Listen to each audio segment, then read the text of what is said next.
Pois é. O que a Basília trouxe aqui mostra, né, Brando, que embora a gente esteja no calendário em 2025, a gente já está com a cabeça lá em 2026. E Não que tem todas dúvidas. essas ações, por Não tenha menores que dúvidas. sejam, são pensando em 2026.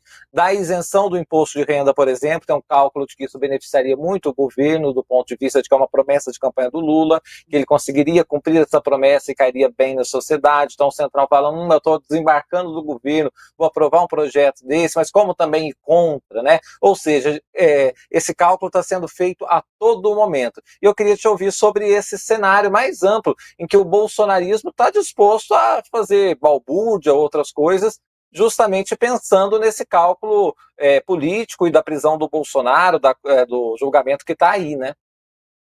Mas vamos lá, vamos lá. A metáfora das duas canoas que a Basília usou, eu usei a semana passada aqui.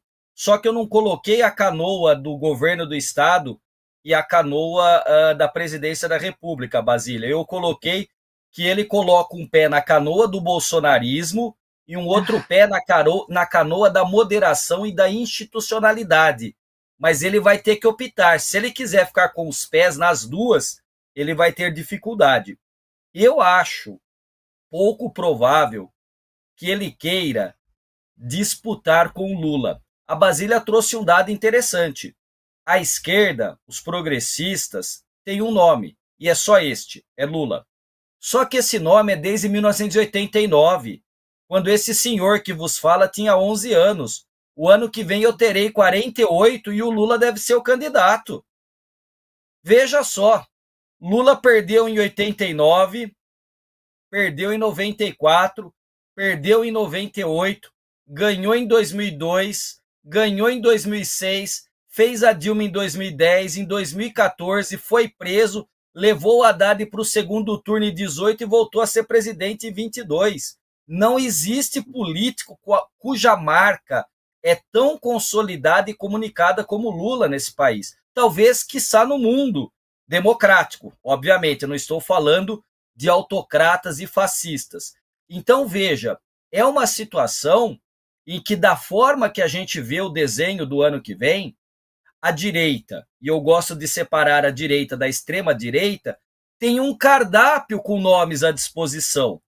Quando você tem muito, você também não tem nenhum forte, porque pulveriza.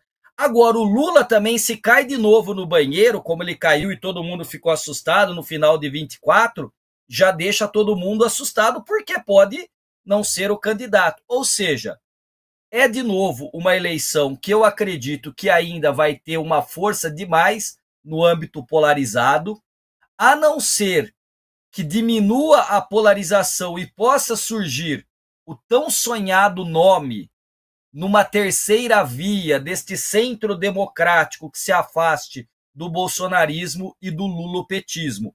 Neste momento, eu não vejo nomes se credenciando na estatura de um Lula ou de um outro candidato. Sim. A gente tem uma questão sociológica e política fundamental. 2022 foi uma disputa de duas figuras cuja musculatura política eleitoral é muito assentada no carisma, de Lula e de Bolsonaro. Provavelmente o próximo candidato não terá o carisma nem próximo desses dois, mas também pode ser um elemento. Eu queria trazer para a nossa discussão, e eu gosto quando a tela fica assim, não fechada em mim, que eu queria que vocês comentassem. Você viu que o Luan já sabe disso, ele deixa, né, Porque Prando? O eu Luan é já falei. totalmente time Rodrigo Prando. Basília, quando eu fico sozinho falando na tela, me lembro os 2 anos que eu dei aula na pandemia só olhando para mim. Nossa, E era só eu vendo eu traumático, né? mesmo. Pois é. Então aqui eu gosto de interagir e tudo mais. Mas vocês viram que interessante o jogo de futebol que teve dias atrás? Quem que jogou o futebol? O governador Tarcísio. Aí fizeram um vídeo e ele até mostrou habilidade no futebol, viu? Eu acho que ele mostrou ali domínio, fez embaixadinha. Quem que estava apitando o jogo? Olha quem estava apitando o jogo, Gilberto Kassab, que de repente encontrou um pênalti que foi batido pelo Tarciso e o time do governador ganhou. Que coincidência! Olha o que a imagem comunica. Nós já falamos aqui, Basília, o Evandro e o Afonso já me escutaram dizendo isso, é o seguinte, ó, se a gente vir um clarão na janela e você perceber que é uma nuvem radioativa, vê para onde está indo o Kassab, vai atrás, porque ele se salva e quem for junto é capaz de se salvar. Ele tem um tirocínio interessante. Agora, olha do outro lado, nessa segunda reunião ministerial que aludiu a Basília, o Lula e todos os ministros com o boné que o Brasil Sim. é dos brasileiros. Comunicando uma questão também ali na imagem. Então, Afonso, Basília Sim. e Evandro, e os nossos queridos assinantes e seguidores que nos acompanham no My News, o cenário está aberto, de certa forma, sim, mas ele não está tão aberto porque, tirando algo muito extraordinário, o Lula será o candidato à reeleição. A grande questão, e aí eu vou dizer com a Basília, eu duvido que o Bolsonaro vai apontar alguém. A semana passada eu fui voto vencido aqui, Basília, que eu achei que estava quase ocorrendo o lançamento da candidatura do Silas Malafaia. Aquela gritaria no aeroporto, e aí um outro cientista político falou, Malafaia se comporta como um candidato e quer o dedo do Bolsonaro. Não sei, mas que o Malafaia, no íntimo, eu acho que deseja, ele desejaria. A grande questão é que a direita vai ter que pensar muito bem. A esquerda e os progressistas Sim. vão com Lula. O cenário mais amplo, Perfeito. Afonso, está aberto, mas não está tão aberto Sim. que a gente imagine um outsider, que pode acontecer, mas eu acho mais difícil.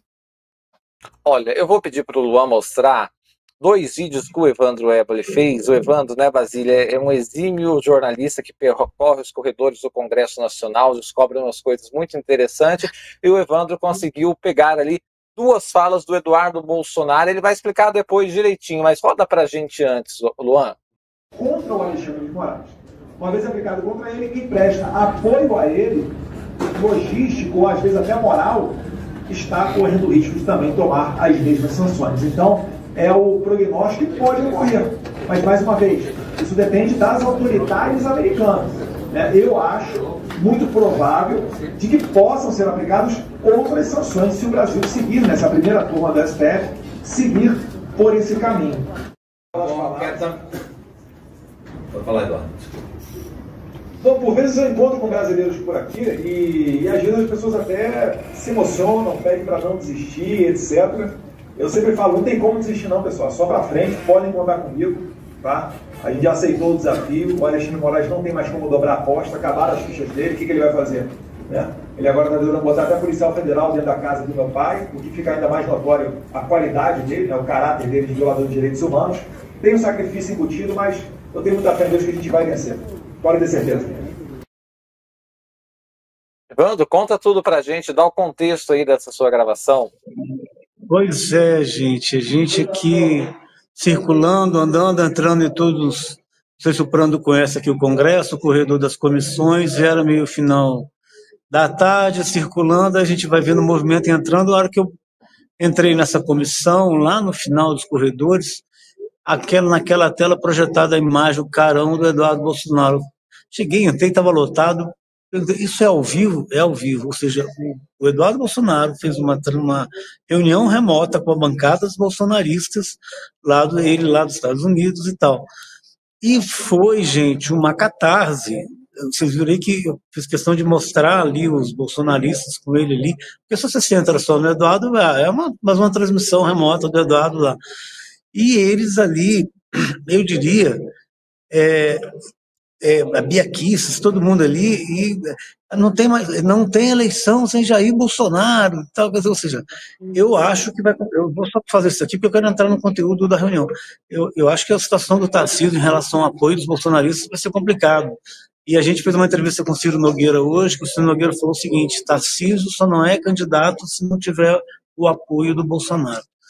Sobre o que disse o Eduardo, foi muito grave. O Eduardo simplesmente disse que essa primeira turma do STF condenar o pai dele vai ter risco de sanções.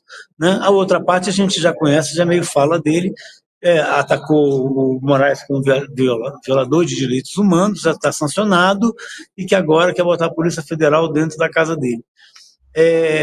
Enfim, mas assim, ali todos os deputados fizeram questão de manifestar apoio ao Eduardo. Você está nos honrando, é isso aí mesmo. Enfim, o recado político que eu tiro daí, afora essa questão de ameaça, sanção a ministro, se for condenado, é de que eles não vão largar, mas eles até sabem que o Bolsonaro não tem condição de ser candidato, mas até onde puderem levar, vou chamar essa chama, né? Enfim, eles vão levar. E vai complicar para o Tarcísio, porque os filhos já estão meio, vou dizer rompidos, mas não estão lá nem olhando com bons olhos o Tarcísio, pode ser que complique a vida dele. Só mais um último comentário. A questão do Tarcísio não é, você já disse aqui, repito, eu acho que ele só sai candidato a presidente se tiver certeza da vitória. E se o Lula estiver na lona, que o Lula ainda não está, porque ele tem uma reeleição garantida em São Paulo. E se ele sair candidato a presidente, eles precisam pensar num nome para ganhar São Paulo, que é aí que me parece que não tem também. Aí abre uma brecha para a esquerda, centro-esquerda, Alckmin, Haddad, sei lá quem, Boulos, ter alguma chance de vitória em São Paulo.